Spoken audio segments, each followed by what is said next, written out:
সমাজের উপরেই দাঁড়িয়ে আছে।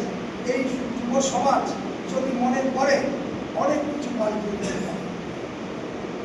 মানুষের চিন্তা ভাবনা, মানুষের যে ধারণা, আমার মায়েরা প্রত্যেকেরই মা আছে, বোন আছে, ঘরে আছে, আমরা যদি তাদের বোঝাই যে ওই ১,৫০০ টাকার ভাতা নয়, তোমার ছেলের কাজ চাও, তোমার স্বামীর কর্মসংস্থান চাও, কিন্তু মায়েরাও কিন্তু তাই তো আমার ছেলে ওই ১,৫০০ টাকা ভাতার জন্য ওই বিডি অফিসের লাইনে কেন দাঁড়াবে, আমি লক্ষ্মীর ভাণ্ডারের জন্য ১৫০০ করে রোজ কেন ওই গ্রামীণ যে ব্যাংকগুলো হয়েছে, শাখাগুলো হয়েছে, কেন যাব?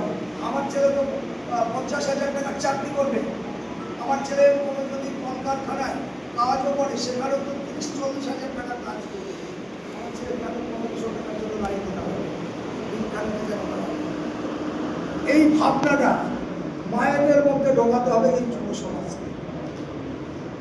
আমাদের ঘরের ভিতর দিয়ে আমার মা যখন শুনবে, আমার মা তার পাশের বাড়ি সেই মাকেও বলবে যে আমার ছেলে এই কথা আমাকে বলছিল, তা আমি তো হিসাব করে দেখলাম যে আমার ১,৫০০ টাকায় তো সংসার চলে না, আমার ছেলেটা যদি ১৫,০০০, ২০,০০০ টাকার কাজও পায় তাহলে তো এর চাইতে অনেক বেশি।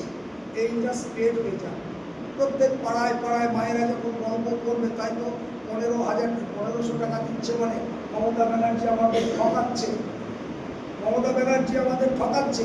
মমতা ব্যানার্জি গোয়ার মায়েদের বলেছিল জিতলে পরে ৫,০০০ টাকা দেবে, তাহলে কেন বাংলার মুখে ১,০০০ টাকা দিচ্ছে? বাংলার মুখে ১,০০০ টাকা, আর গোয়ায় যদি জিততে তুমি বলেছিলে ৫,০০০ টাকা দেবে। এই বৈষম্য কেন? ভাতা নয়, ৫,০০০ও চাই না, আমরা কর্মসংস্থান চাই। তাই যুব সমাজকে বলবো, আপনারা আপনাদের মুখের দিকে আপনার পাড়া যে সমস্ত বয়স্ক মানুষ আছে, বাবা, জ্যাঠা, কাকা, দাদু থেকে আরম্ভ করে সবাই কিন্তু আপনার উপরে নির্ভর করে। আর একটা বার্তা আমি দেবো, সেটা যেন মন দিয়ে শুনবেন। কোনো উচ্ছৃঙ্খলা, আমাদের এই বয়সটা 18 বছর বয়স, আমরাও ছিলাম 18 বছর, একদিন আমিও ছিলাম, কিন্তু কোনোদিন কোনো উচ্ছৃঙ্খলতা সেইভাবে দেখায়নি বা দেখানোর সাহস আমি করিনি। তাই তৃণমূল যে কাজটা করে, বাপ ঠাকুর দাদার বয়সের লোককে যে ভাষায় কথা বলে, আবে কিরে, হ্যাঁ, একটা দোকানদারের কাছে যদি যান, সে বলে দেবে যে ওই ছেলেটা তৃণমূল করে, তার কারণ সেই যুবক তৃণমূল করে। বা তাদের যুবদের সাথে যদি আপনারাও কথা বলেন, তার ভাষার কর্মশতা এবং তার যে কঠোরতা, সেটাতে প্রমাণ করে দেবে যে সে তৃণমূল। আমার এক এজেন্ট বন্ধু, আমার অনেক জুনিয়র, একটা উদাহরণ দিই, তাড়াহুড়ো তো নেই কারো, গল্প চলেই বলি, বক্তব্য নয়, গল্প। একদিন এসে আমি তাকে বললাম, কিরে ভাই কেমন আছিস, ভালো আছিস তো? বলে কেমন থাকি না থাকি তোমার কি? বললাম প্রবীণ, সে বিজেপি মাইন্ডেরই ছিল। যাই হোক, কোনো প্রলোভনে বা টোপে পড়ে সে কিন্তু তৃণমূলে চলে গিয়েছে। আমি জানতাম না, কিন্তু আমি জানলাম কখন, যখন আমাকে রূঢ় ভাষায় ওই কথাটা বললো, আরে আমি কেমন আছি তোমার কি, এই ধরনের একটা রূঢ় ভাষা। ভালো শুনছো, ভাই তৃণমূল করিস? বলে তৃণমূল করি, আর চার করে তোমার কি তাতে? যে ভাষাটা না, এই ভাষাটাই প্রমাণ করে দিচ্ছে তুই আর বিজেপি রয়েছ, তুই তৃণমূলে যোগ দিয়েছিস, তোর ভাষাতেই বোঝা যাচ্ছে। আমি পরবর্তী ক্ষেত্রে খোঁজ নিয়ে দেখলাম তৃণমূলের একটা কোন পদে আছে, পদ পেয়েছে, পদের লোভেই হোক আর পয়সার লোভেই হোক সে তৃণমূলে যোগ দিয়েছে। তারপর থেকে ওকে আমি একটু এড়িয়েই চলতাম, যেহেতু আমি সত্যিকারের কথা বলতে, আমি যেহেতু বিজেপি করি তো, আর যারা তৃণমূল করে তাদের কাছাকাছি আমি যাই।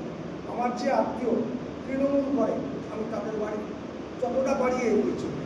তারপর তুমি তৃণমূল করো মানে তুমি সৎ মানুষ নও, তুমি ভদ্র মানুষ নও।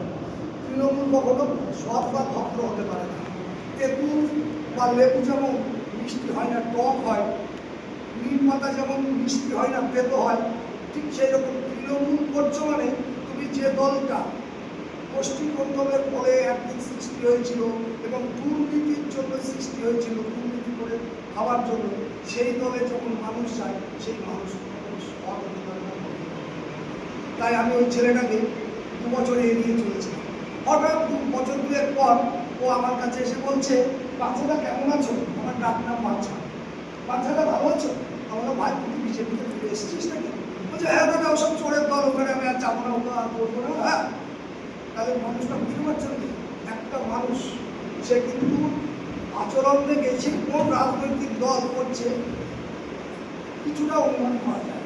তাই এইরকম কোনো আচরণ আমরা বড়দের সঙ্গে করবো না, কোনো ব্যবসাদারের সঙ্গে করবো না। আমি যদি ব্যবসা করি কোনো কাস্টমারের সঙ্গে করবো না।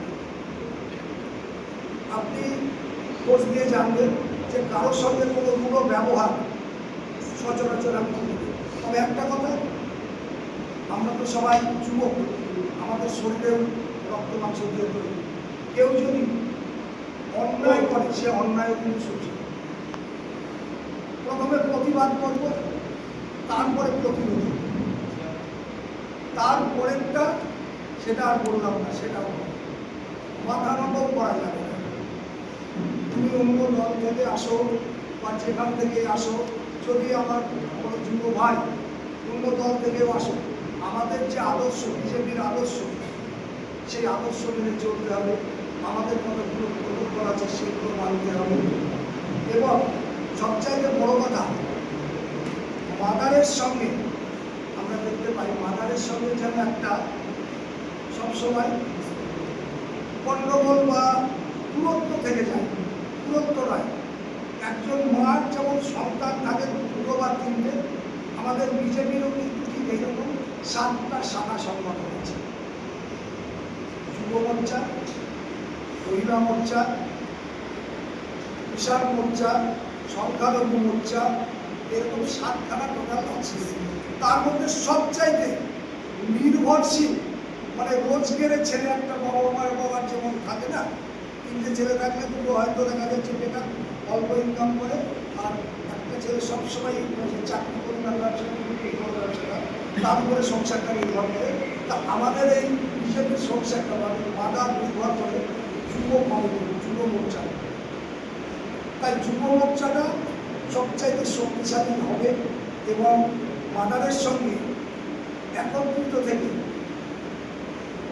মাদারকে আরো সাহায্য করবে, শক্তিশালী করবে, কোনো সংঘাতে যাবে না, এটাই কথা। মাদারের সভাপতি চালিয়ে প্রত্যেকটা প্রোগ্রাম করতে হবে, সে বাধাও দেবে না। আমার মন্ডল যখন